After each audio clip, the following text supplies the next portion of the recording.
This is CX of M Radio, the voice of customer experience professionals.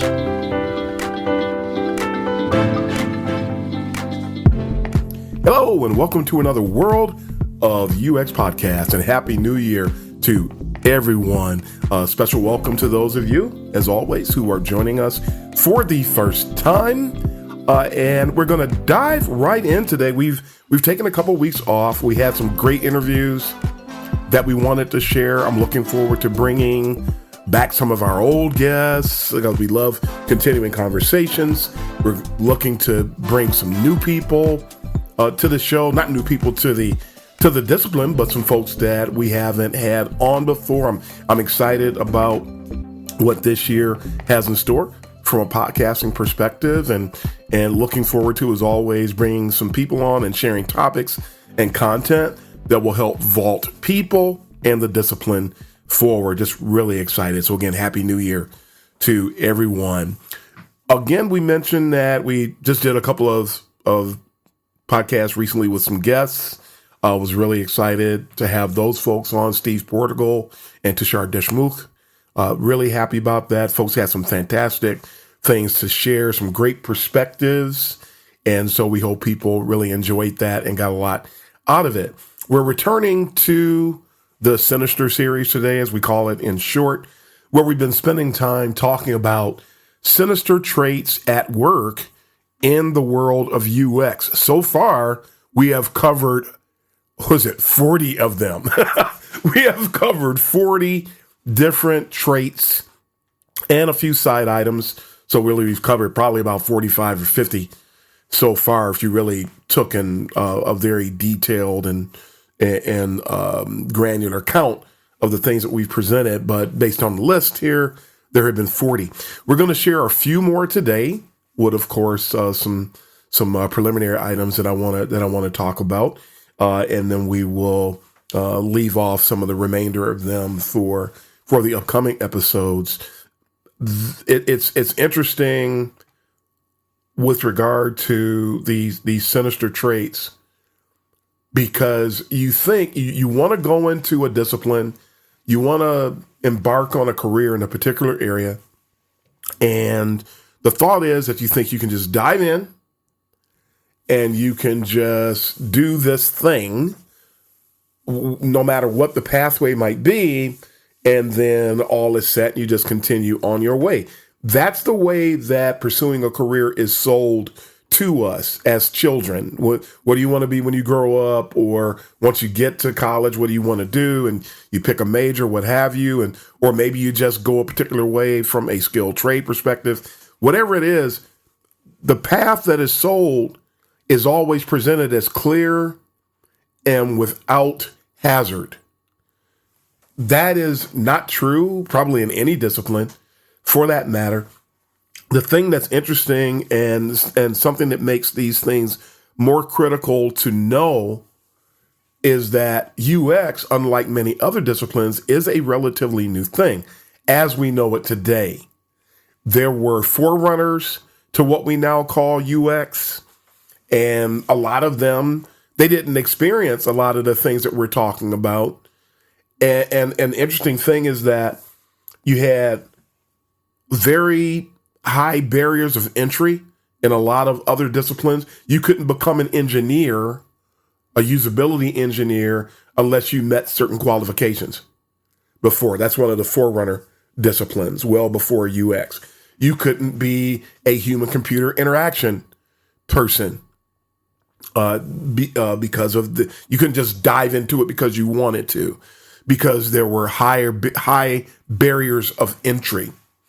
When it comes to UX, in addition to the fact that we didn't enter the mainstream until the late 90s, early 2000s, the barrier of entry was low. You could get into a UX career without having a degree. A lot of us who actually started doing, again, what we now call UX, was these trolls always come up, it wasn't UX. Those people are trolls. Just ignore them if you want to make progress, because they just like making noise. They're not trying to really do much of anything, just so you know. But many of us who got started early fell into it. I didn't decide to get into UX. I happened upon it.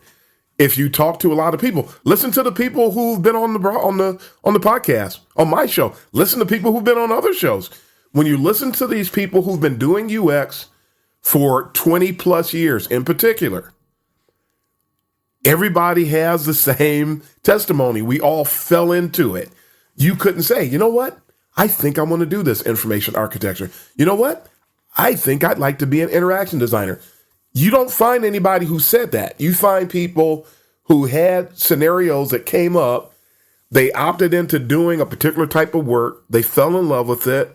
And 25, 30 years later, we're all talking about it.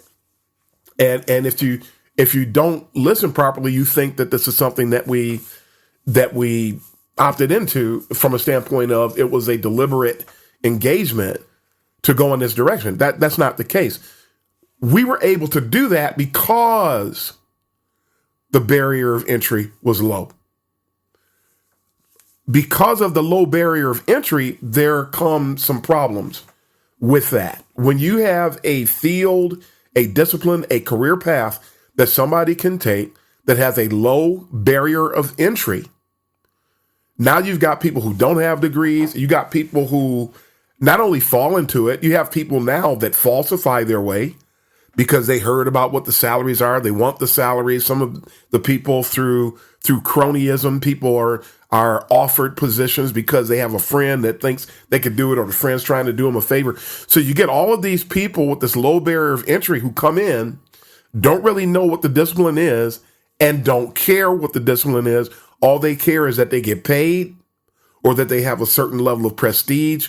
And so long story short, because of the low barrier of entry, a lack of ethics, a lack of concern or caretaking for the discipline, the waters have become extremely tainted.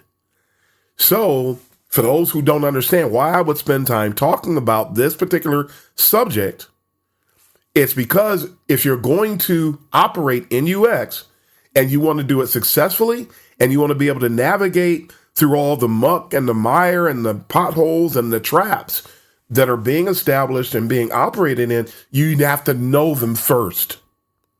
You have to know them. You have to be aware of them. You have to be able to recognize them when you see them so that you can take the appropriate action to thrive. And if you're in charge of a team, you're running a team, or you're helping people, you're helping grow people in the discipline, you have to make them aware. You're going to have observations that either piggyback, that build upon, that offer some additional perspectives to what I'm presenting with regard to this topic, but it's still the same thing. There's a lot of crazy stuff going on in UX that shouldn't be, but they are because of the aforementioned factors that I just brought up. Think about the fact that there was no misinformation in UX prior to 2011. You could pretty much listen to anybody. You could pick up any book. You could go to any conferences. Going to conferences back then was great. You would actually come away with some type of a benefit. You would actually come away being vaulted forward. And instead, you have to really have a strong filter to recognize what is going on. I will never forget going to a conference once where I was actually serving as a photographer at the conference. I wasn't asked to speak, and that's fine. I don't care about that. I actually went because I just was excited to go at the time. And this was when the tides had started to change with regard to conferences. And someone got up and presented a topic. And I'm serving as a photographer, and I'm getting my standard set of shots for event photography. And I'm listening, though, as I'm getting my shots. And I hear this person present the content, the general aspects of the content they were presenting. There was no problem, but they were presenting it in a way that put them at center stage. And it was being rehashed, refactored, and rebranded in such a way that people came away actually seeing that person as the star and not really embracing the content the part of the content that was actually true and valuable and critical, people weren't even looking at that.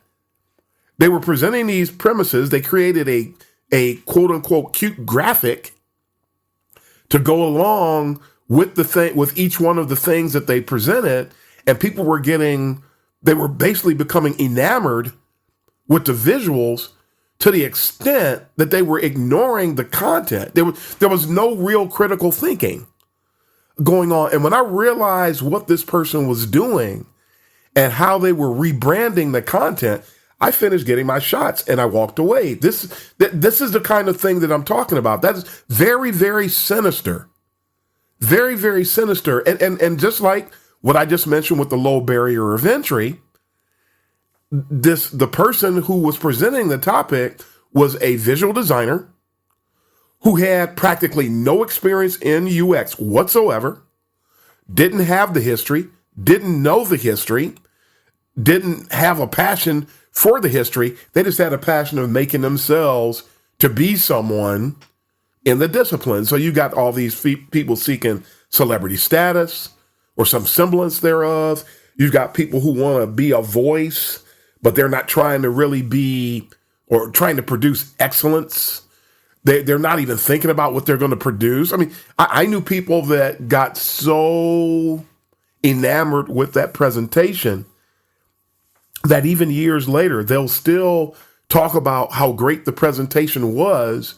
But if you look at their work and listen to them talk about their work, they don't implement any of the things from that presentation in their work. So what were you really excited about?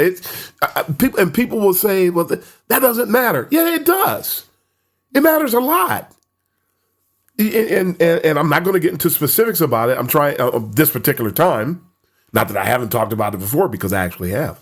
But these types of things is very sinister because it misleads people, it deceives people, it deludes people. It casts a shroud over what it is that we're doing instead of presenting the transparency and reflecting the levels of emotional intelligence that even need to be present in our presentations, so that when people walk away from a presentation, they can actually do what one needs to do in order to thrive. Because when we don't thrive and when we don't represent the discipline properly, you've got stakeholders, you've got clients, you've got executives who need to be our partners and our champions to help drive the discipline forward and drive our practices forward. They're not going to be able to do it. So these people, in the process of putting themselves out there as being someone to see and someone to hear, they're doing it at the expense of the discipline. That's just plain sinister, folks. It's just plain sinister. So just thought I'd explain a little bit more about why this topic is so important. I didn't think I'd be talking about it that long, but it is what it is. Let's get into some of the, we'll call this some of the other preliminary stuff, and then to the parts of the Sinister culture list that we want to share with you on today. Shout out to TL. That person will know who we are. Because some people, they hate the content. And does that stop what I'm doing? No, it doesn't. But I really appreciate what TL said to me. They said they followed closely because everything that I've predicted or spoken about over the last year, that's how long they've been listening to the podcast and or partaking of the social media posts. They said it's happened in one way or another. And I love this statement that they said. They said the industry is eating itself. There are some people out here who get it, folks. There are some people out here who get it. And because they see it, they're witnessing it. They have stories I do not have, but they have stories that are parallel with what I'm presenting. And some people are objective enough to speak on it and give a thumbs up and from a standpoint of acknowledgement when they see it, because I don't want to see the discipline destroyed. I don't want to see it compromised. And there's some other people who are like-minded, and I'm very appreciative of that. So thank you, TL, for the shout out and wishing you all the best in your journey. Wanted to talk a little bit about gaslighting again before we get into the list. Do you realize that? Because when I talk about the things I'm talking about, there are people who will refer to me as a gatekeeper. Do you realize that that's an act of gaslighting? We were talking about gaslighting in the last Sinister segment. But that's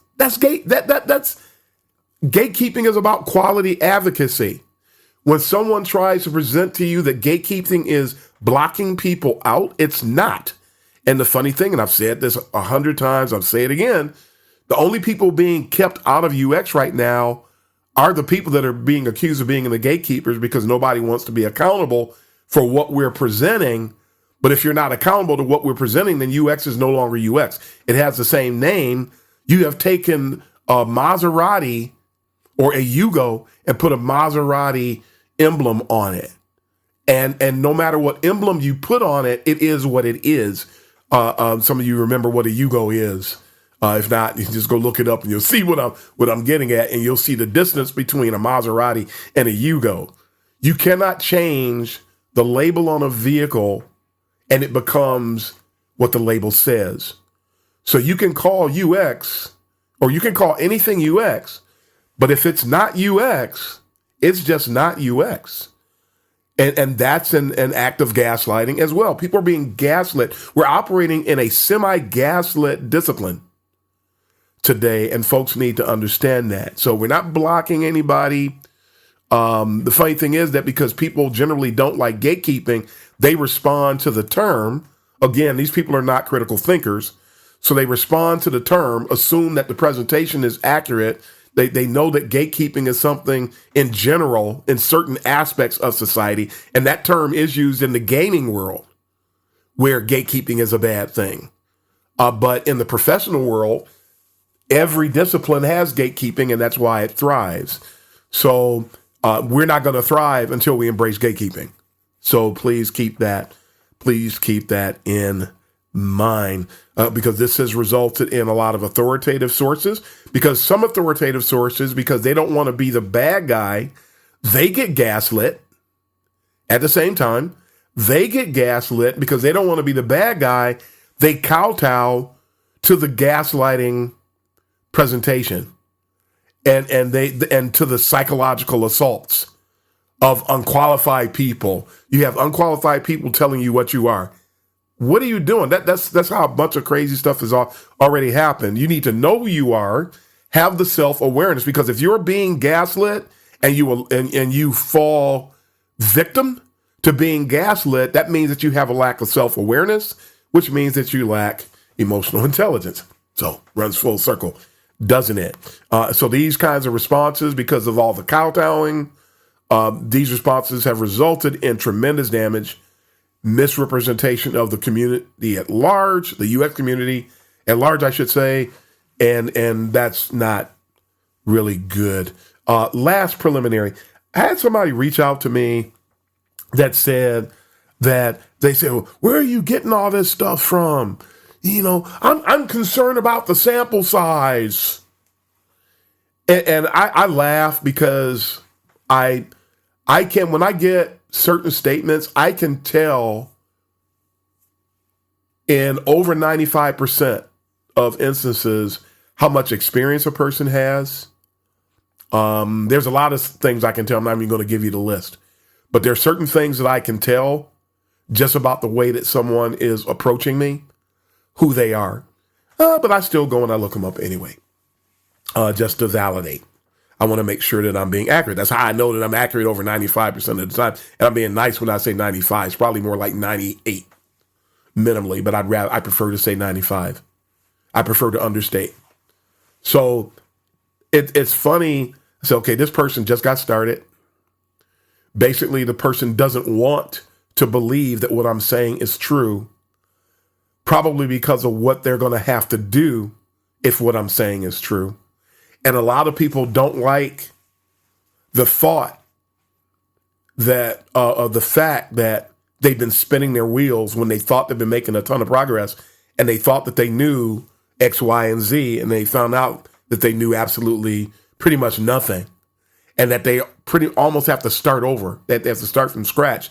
So they don't like that. So instead of saying, facing the facts and going, wow, you know what? I don't know. And you know, I've actually got some problems here. They don't want to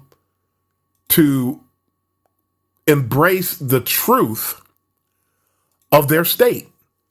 They don't want to do it. So instead of embracing the truth of their state, they turn back, and that's when people choose to kill the messenger. And from a passive aggressive and from a gaslighting perspective, they start asking certain questions. They talk to you as if you don't know what you're doing, when the truth of the matter is they don't know what they're doing. So they're also imputing their status through the gaslighting, whether it's passive or active gaslighting, it's still gaslighting. And they try to impute their state upon you. I know what I'm talking about. And I told the person, because I ended up interacting with them, I have a rule. And if you've been listening to the podcast for a long time, you know what one of my main rules is. If you don't know, you don't say. So I haven't said anything that I don't know to be true. I haven't said anything I have not examined. If there's anything I have ever observed, I've been around for a long time, so I've observed it for a long period of time. And to make sure that it's not subjective, overly subjective, I should say, because all observations have a strong hint of subjectivism, but it has to transition to a state of objectivism in order to be able to present it to the masses. Otherwise, it lacks integrity. You know, there's this your truth thing. I don't buy into that. I don't care about your truth. I couldn't care less. Is it what you've experienced? Yeah. Is it what you saw? Yeah. Well, that's what you saw, but ignorance, if there's any ignorance coupled with what you saw, if there's something, in other words, you don't know, then what, even though you saw it and even though you felt a particular way, it doesn't make your observation or your feeling true. It's your experience. I have always sought and I seek to impart to other people truth, because truth can stand against anything. A person's feelings can't stand against anything. So it's basically weak. It's not the kind of thing that I'd recommend anybody build the building or erect the building of the structure of their experience on a flawed foundation, because it's going to crumble if it's not true. It's only going to stand if it's true. So even when I have observed certain things, I come away with the question, how viable is this? How widespread is this? How common is this? And because I interact with people all over the world, because I talk to people all over the world, because I mentor and teach, converse, and listen to people all over the world, I talk to them about my experiences, they share their experiences, and then you get this broad sample set, very broad, extremely broad sample set that, depending upon the topic, could be as long as over 40 years in my case. So when you get somebody coming to me saying, what's your sample set? I'm like, what, did you think I just popped out of a test tube or something? It's funny. That's a person who's engaged. That's a reflection of a manifestation of denial, that somebody is in denial. They simply don't want to believe that what you're saying is true. So they're going to do everything they can, and it's a mode of self-defense. They're going to do everything they can to try to reinforce this mindset that what you're saying isn't true. And if it's not true, then I don't have to be accountable to it. That's what they're trying to get to. So if you have that mindset, it is a sign that there's a lack of emotional intelligence. And you need to be very, very objective if you're going to achieve high levels of success today. So, and yeah, that's all the preliminary stuff. So I'm going to be moving pretty fast so that I can get through this list today. And if necessary, I'll have to cut it short and then pick up, because we're already 20 some odd minutes into this first episode of the year today. So let's get into number 41. Number 41 on our list of sinister traits at work in UX today is ascribing weight and validity to what I call fake UX contests. Now, just some folks hearing that, they're going to get angry, not being aware of the fact that bias rules with a lot of people. Anyone that's ever won a contest, a UX contest, anybody who's ever been in a contest and got some level of recognition, they're going to be the first ones that are going to become immediately offended. But the way I've already presented, you have to be objective. Throw out your history, throw out your biases, manage your biases. You're a UX professional. That means you have to manage your own biases so that you can arrive at what is trustworthy and reliable. And your own personal feelings, that's not part of objectivity. You can't have that. Your emotions, that can't be a part of being objective. If your emotions are involved, you're not objective. What is the truth? And the truth is, when you look at these UX contests and you have these people, I'm the winner of a contest. I was just awarded as one of the top UXers in the world. Those things are such malarkey. I mean, look at other award contests, whether it's, the things that come to mind are like Grammys, Emmys, Oscars, whatever they are. A real contest has, first and foremost, at its point of consideration, it is all inclusive. So any award, I don't care what the award is, any award that is not all inclusive, any award that does not take every potential winner into consideration is flawed. It is the best of specify the group, specify the real group. And when you specify the group, if there is going to be a contest, make sure that everybody who could potentially be a winner of that contest has been considered.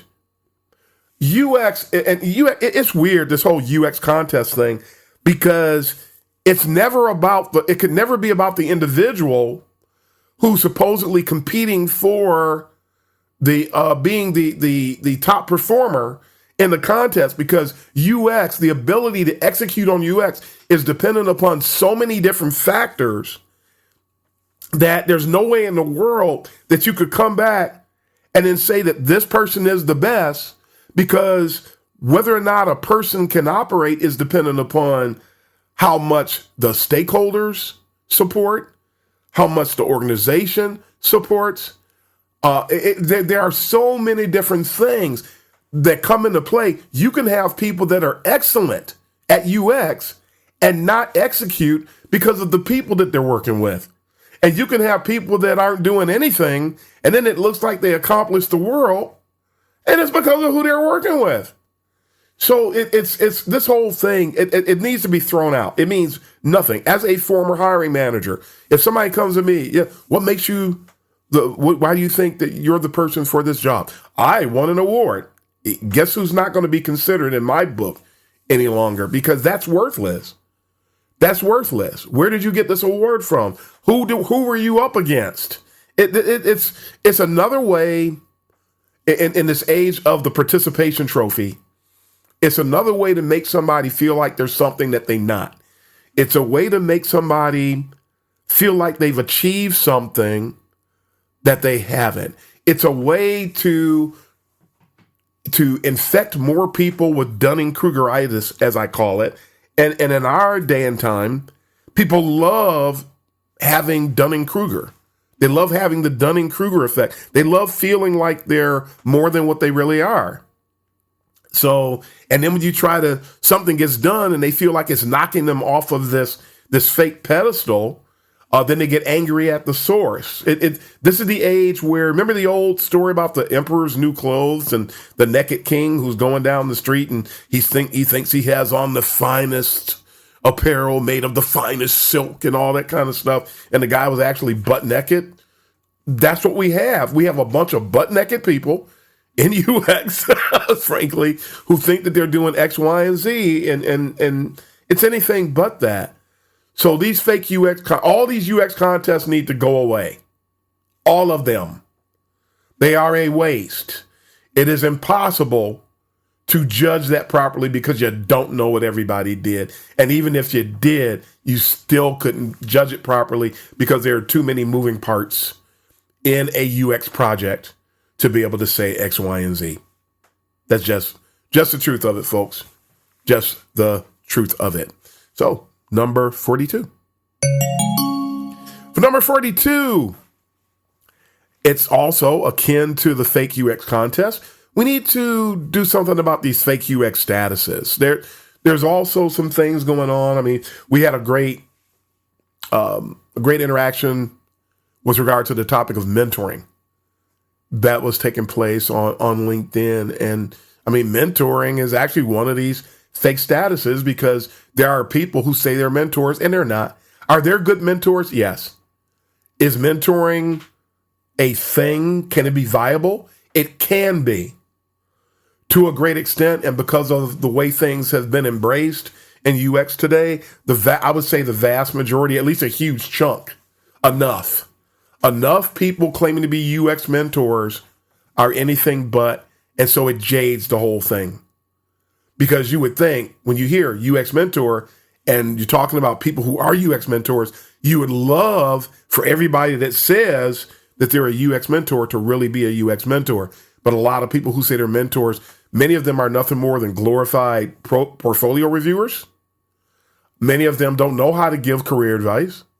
They don't know how to help you navigate certain situations because in their mind, to be a mentor, all you have to do is be able to record or review a portfolio. And no, you're a portfolio reviewer.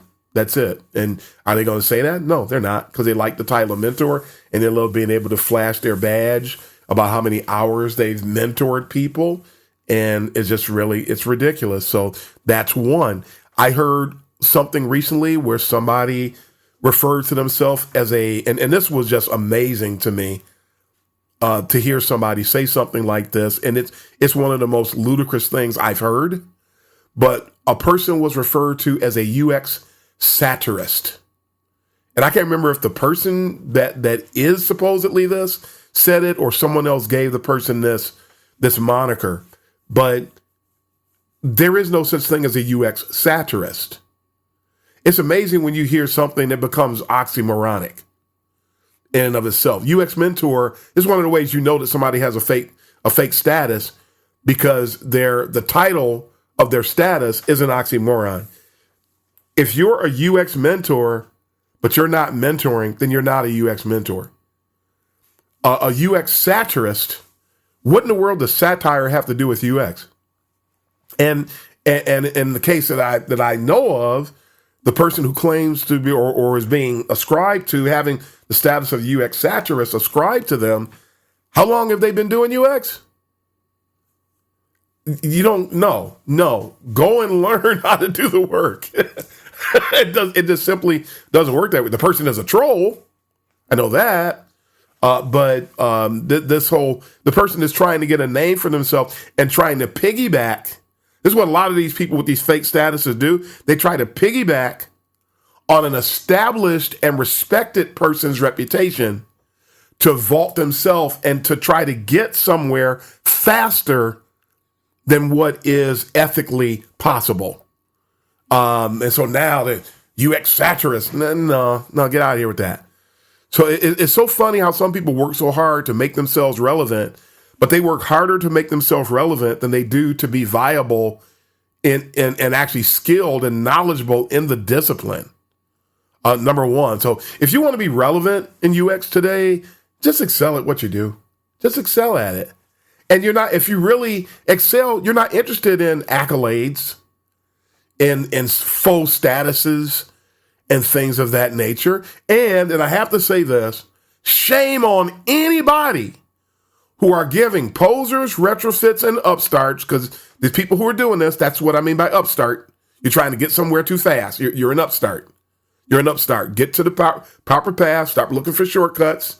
Do things the right way. Settle down. Go be quiet and go and develop yourself. Anybody who's giving these people a platform to assault the discipline, because that's what they're doing. Anybody giving these people a platform to assault the discipline and profit at the discipline's expense, shame on you. Shame on you for doing such a thing. And apparently the people doing that, they haven't experienced any hardship yet. So there and these entitled, there's a bunch of entitled folks. Do you know that we have like the equivalent of an Illuminati in UX? That's right. We'll talk about that at the end of this series. There is an Illuminati. There's a group of people that sit back, a group of entitled folks who just sit back and call themselves giving some people a thumbs up and a thumbs down, and it's all like done in behind closed doors too. So, but again, we'll talk about that stuff later because that's how we're going to wrap this series up. I'm getting ahead of myself a little bit there, but at any rate, that's 42. Let's get to number 43. Number 43. All of this give people a chance mentality, and I talked about this another time, but it needs to be repeated in this list. There are too many people in the discipline today. They want somebody to give them something, and what they want is not parallel with what they're qualified for. Now, I know that there are times that if somebody would just give me a chance, and I get it, and people think about that stuff, but there's a lot of giving people a chance while at the same time writing off people who've actually earned it. And this has happened so much that earning something now, the concept of merit for many people has been thrown out. It's not even a thing. I know someone who applied for a job, and this happens to a lot of people, what I'm about to mention, so don't come to me with that sample set stuff. It's silly, it's weak, it's childish. Someone who applied for a job at an organization, the person was fully qualified, a lot of them were actually, but I know of one person who has this particular testimony in the particular instance I'm speaking of. And the person applied for the job, ended up getting a note back, or the response, the rejection notice. And the rejection notice said, we have received so many applications that we have decided to stop taking applications. So thanks for taking the time. Please keep up with our announcements and posts for a position that you feel you may be qualified for later. So they're going to end up, because they're lazy and because they don't want to go through the applications and weed people out, because in these situations, a lot of the people who applied aren't even qualified. So now, and if you talk to the people behind these things, they want to give somebody a chance. When you find out who got the job, you find out that they give somebody a chance. But in the process of quote unquote giving somebody a chance, you stomped on the people who actually deserve the chance. That is inequitable, folks. And all of you out there, I just want somebody to give me a chance. Be qualified first, and then say you want somebody to give you a chance. And or even if you're gonna take that up as an anthem, because a lot of the people I've seen who have that give me a chance mentality aren't qualified. So it's a job, it's a business, it's not a charity. And so nobody owes you anything. And I've talked about that before. Folks have to get out of this state of mind that somebody owes you something. Nobody owes you a single solitary thing. This is something else and one of the sub-elements associated with this, give people a chance, on the side of the people who want the chance. The degrees of selfishness, the self-centered nature that's at work in UX today is highly destructive, because the people that get the chance, a lot of times, they're very self-destructive, and it's like a path that follows them, and it destroys. Why do you think a lot of people got laid off? A lot of good people did get laid off. A lot of people who didn't bring any value got laid off too, with all the big, we'll never forget this era and all the layoffs that happened in 2023. It will never be forgotten in the UX community. But please don't understand that much of it should have happened. A lot of companies were backpedaling because they hired improperly. And then a lot of people got laid off, not just because they don't understand UX, that happened too, But a lot of people got laid off because they were getting a check and they were just dancing around in circles and they were doing UX theater, and people realized this is silly. We're not getting the ROI for what we're putting out. We're going to lay these people off, a huge chunk of these people. And in some cases, as much as people like to talk about how bad it was for all these layoffs that have happened, there were many, many, many cases where this was the proper thing to have happened based on the lack of the return on investment. And if you get into the core of a lot of those situations, you'll find at the core of it was giving a bunch of people a chance. And you gave them a chance. You said give you a chance. Chance was given. You didn't produce. Boom. That's the way that works. And so folks need to understand that today. Another aspect of that destructive element associated with giving people a chance. And this is just a little side note. And this one is personal. This is for me. I don't know how many people have this testimony, but I cannot tell you how many people, because I used to be more of a give people a chance person. I have done a lot of things to help people who were newer in the discipline land roles. I have recommended people for positions. I have labored feverishly. I have put my neck on the line for people to get roles. I cannot tell you how many people I have helped when they finally got the opportunity. All they did, this is the part of the give people a chance you don't hear about. And I'm sure there's other people with the same testimony as me. I never had anybody tell me this, what I'm about to say. But a lot of these people, they turn right back around and they bite the hand that fed them. They bite the hand that helped them out. You bend over backwards for someone, and then they hit you in the back of your spine with a pole while you're bending over backwards for them. It's amazing the underhanded nature of people in general. People are underhanded. You say, we need to believe that people are good. You're really, take off the rose-colored glasses, lose the Pollyanna mindset. People can be really, really nasty. And again, I cannot tell you how many times I have done things to help people only to have those same people that I helped turn on me. And not because I did anything to provoke it. They just, you helped them out. And then you find out that only reason that they were in a position, put themselves in a position for you to help them is because there's some of those people who they want to get ahead by any means necessary. So they use you to advance themselves. And then you're excited for them because they're advancing, and they're excited because they're advancing. But then after they advance, they find somebody that in their mind has more value than you. So you become nothing to them. They connect to another individual that they think is going to vault them even further. And then the person that they connect to, those kind of people are the ones they want to put their foot on my neck. So in order to advance, they have to join the other person to put their foot on your neck. And that's what I see happening. I've had people steal from me. I've had people subject me to what I found out was a toxic environment, and that person became a part of the toxicity. I've had people turn around and try to assassinate your character. All these people that if you had not helped them, they wouldn't have been in that position. So this is the part of the give people a chance mentality that people don't understand.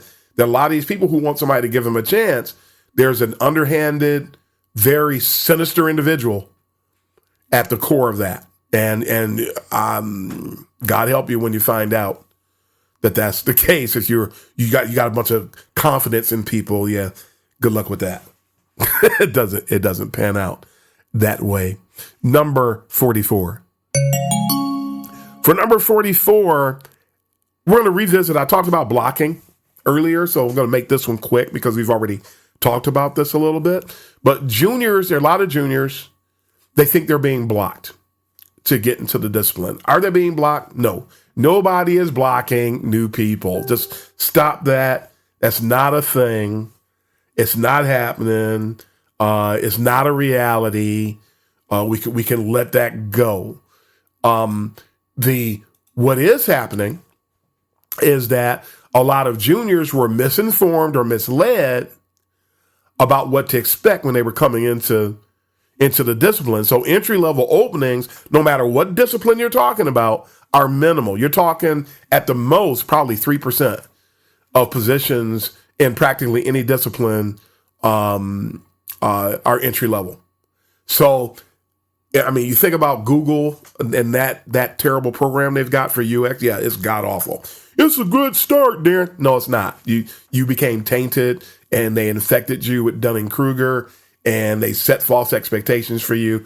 And you could have gotten the same thing by reading books and not paid Coursera the $50 a month or whatever it was. So if you call that a good start, there's other people who would be happy to take your $50 a month and give you nothing for it if that was the case. So that's the reality of it. So you can face it, or you can keep believing the lie and letting it rip you apart from the inside for X number of years, or you can, it was worthless, I got it, and it vaults you forward. The people who have made who have recognized that can tell you how it helped them after they recognize it. I'm not even going to go on about that. But because people Google 400,000 graduates to enter a field with a 3% entry level rate, does that make sense? No, it doesn't. So the occupational outlook that people have when they're entering in is what's blocking you. Your own false expectations are blocking you. So you are blocking you from that perspective. Nobody has anything set up to block you. The numbers of people competing for these entry-level roles, absolutely astronomical. I mean, you get that? And that's just Google alone. 400,000 graduates competing for 3% openings. So, yeah, that's really crazy. Somebody is being blocked, though. So, again, this is about the reality of blocking. There are people being blocked. Seniors, the term senior in UX no longer means senior. You've got people now who have little to no experience who are getting the title of senior. And it happens to such a broad degree that real seniors are now, it took a long time. There was a time when if you didn't have 10 years, they weren't calling you a senior. It wasn't just because they didn't want to give you a raise. They felt you had to get more experience. So we didn't have the title senior when you had 10, 15 years, 15 years, yeah. But 10 years of experience, you weren't getting the title senior. That wasn't even going to be on the table. You don't even come up to your boss talking about that. It's the complete opposite. Now you've got people with 10 and 15 years, and it's just weird. They don't want to acknowledge that you're a senior, but then if you apply for a senior role, they'll say you're overqualified. So this whole thing now, that's like an indirect and a passive type of blocking that's taking place. The true seniors are now, today, blocked from getting lead roles. Seniors are blocked from getting principal roles. Seniors are being blocked from getting manager and director roles. We actually qualify for these people, not just me, people like me. I talk to a ton of people who are like this, actually qualify for these roles. But in many instances, folks who didn't qualify and don't qualify actually get the leadership roles and are making the decisions, and they don't want us in those roles because they know we have more experience than them. They're very insecure, which, by the way, no matter who gets hired, the environment is already toxic because it revolves around a lack of reality. So you can't embrace falsehood and not be toxic. It's automatic. So the folks need to know and understand that.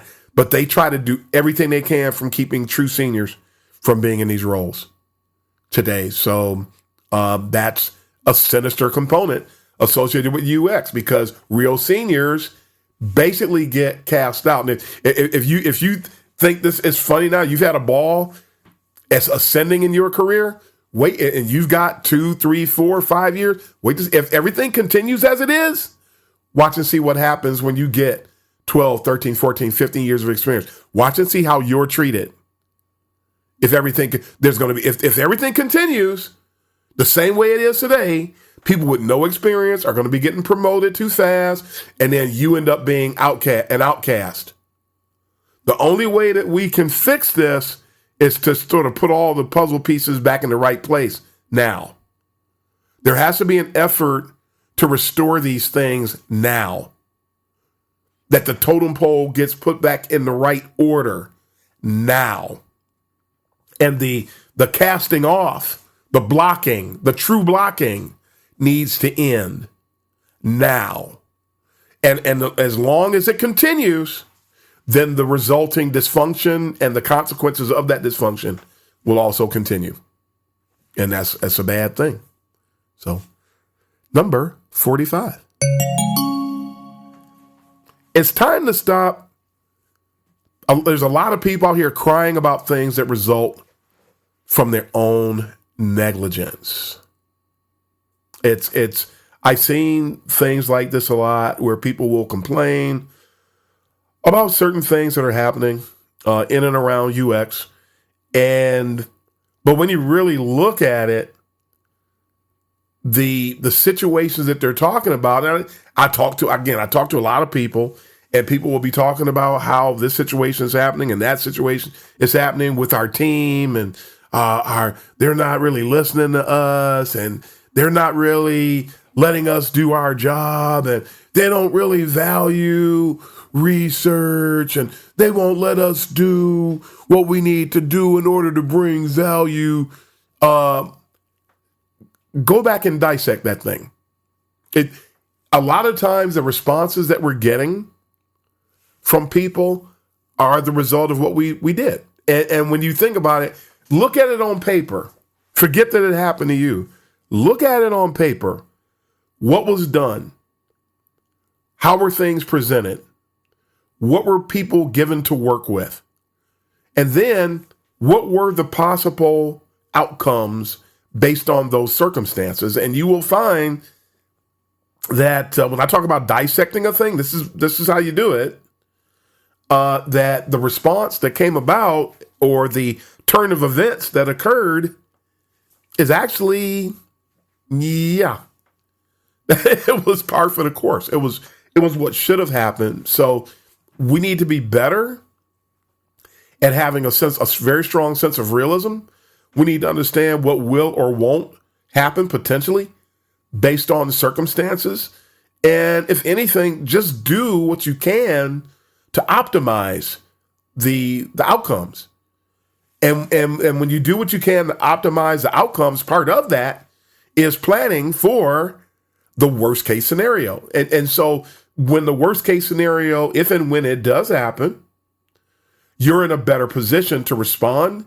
You don't take things personally, and you don't sit there and have a pity party as a result. Pity parties are never good. They're never good. They're due to a lack of constructivism.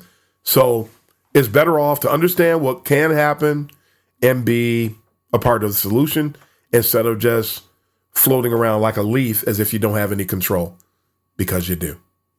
Number 46. There's still a lot of people today who want to be a part of the discipline. We sort of talked about this a little bit already. They want to be a part of the discipline, but they don't want to represent it properly. There are people failing to recognize that we have a level of ambassadorship if you're going to be a part of this discipline. I started talking earlier, and I don't think I actually finished talking about the fact that the discipline is relatively new, especially compared to all the other people in the room. When we're in a meeting, in a room, all the other disciplines in the room are well established and everybody understands them. They don't understand UX. So, and because they don't understand UX, the faster they understand UX, the better off it is for everybody. So anybody who's in a meeting with stakeholders, anybody who's engaging with leadership, anybody who's working with clients, anybody who's doing anything, every meeting, I always say, every meeting, every project, every conversation practically is an opportunity to vault the UX maturity forward. And so, but there are some people, they don't want to represent the discipline. They just want that check. They want to be able to say that they're UX whatever, but they don't realize that each one of us has a responsibility. We have a responsibility to represent the discipline and do it in a way that it benefits everybody. So again, I say this all the time, so I'll keep this one short, but we need to keep things moving forward from that perspective. Number 47. So number 47 and the last one as we come in for a landing here, extended today. I just decided to go ahead and just get through the whole list that I had on tap for today. Isn't it funny how only ridiculous things tend to go viral? It's weird. Somebody will say the most ridiculous thing, and everybody doesn't see it as ridiculous, which is part of why it goes viral. But they'll say something ridiculous, and then they'll be like, literally, I've seen nonsense-oriented posts on social media. I've seen terrible, misleading, misinformation oriented posts, videos on YouTube. I won't even bother to mention Reddit. There's so much garbage on Reddit. They could call the platform garbage. People would still come to it. It might be good for other things, but it's not good for UX. It's like a troll fest out there. But that stuff goes viral. But if you say something, I see people, not just me, people say things that are very valuable, have a great degree of character, just wonderful things. Somebody made a post recently about how folks need to talk about blocking. The people who complain about being blocked, going back to that point, are usually very young, but it's the ageist folks that are blocking the older people. But they fail to recognize your day is coming. You're going to be older. And guess what's going to happen? When you get older, because things pretty much stay the same, because age hasn't been around for a long time. So that means that if you're younger, I got news for you. You're going to reach a certain age, where people are all automatically going to see you as dead weight. But somebody had a post, back to the post, and they were talking about how vital it is for organizations to make sure that they have older people on their teams because of the perspective. I was speaking to a cohort of mine recently about how you can tell, for example, when younger people, one of the ways you know that younger people design something is because the fonts are all small. They don't recognize that older people need to be able to read this too. and they just completely are just void of. And the thing is, you don't even have to know that at a personal level. You're supposed to know that from a heuristic perspective, but they don't. And so you'll see these sites with these teeny tiny fonts, stuff that we used to see in footers. They're putting it in there as a standard body text. I've seen portfolios with teeny tiny fonts. So you're not really being aware of your audience. And that's just another example. And it was funny because the person I was talking to, great UXer, and the person was saying that they're younger, but they actually have vision issues, and so they need to have the larger text, and so they make sure it's larger because they were empathizing because their condition forced them to see it that way. Everybody needs to see it that way, even if they're not. They don't have such conditions. So it's really interesting that people see older people as dead weight instead of recognizing the degrees of wisdom and experience and the breadth of perspective. And going back to the mentoring thing again, if you have older people at your job, guess what you have on the job? You have built-in mentorship. Somebody's going to help guide you. And isn't it funny? That's another reason that we do have people running everywhere trying to find a mentor because they don't have mentors at work. The manager can't mentor them because they're not a mentor. They don't know anything because companies keep hiring folks that don't know anything to run their UX teams. The vast majority of companies have done exactly that. So it's really sad that statement, that post, what I was trying to get to, that post, guess what's not going to go viral? The idiotic statement will go viral, but that statement will not go viral. It won't go viral because a lot of people can't relate to it, and a lot of people don't care. A lot of younger people feel like if the older people get the jobs, that's another job they won't be able to get. And that's that self-centeredness, that toxic self-centeredness that I was talking about in today's list. There are so many, as we wrap up here, there are so many sinister things at work in UX today. And if we don't recognize them and take effort to manage them, we're going to be in a world, or continue to be, I should say, in a world of trouble. Make yourself a committee of one that you're not going to contribute to this sinister operation.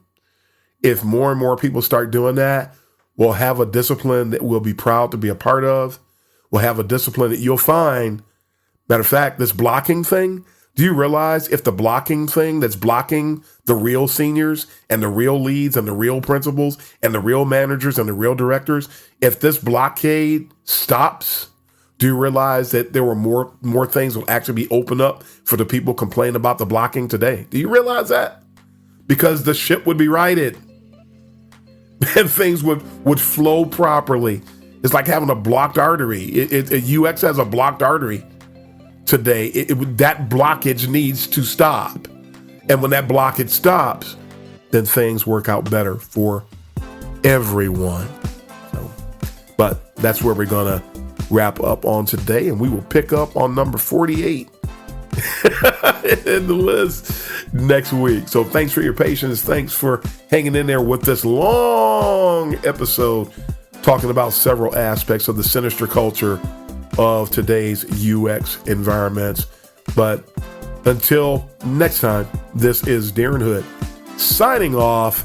Until next week, happy UXing, everybody. Thanks for joining us for this session of CX of M Radio. Be sure to rate, review, and subscribe to the show, and visit cxofm.org for more resources.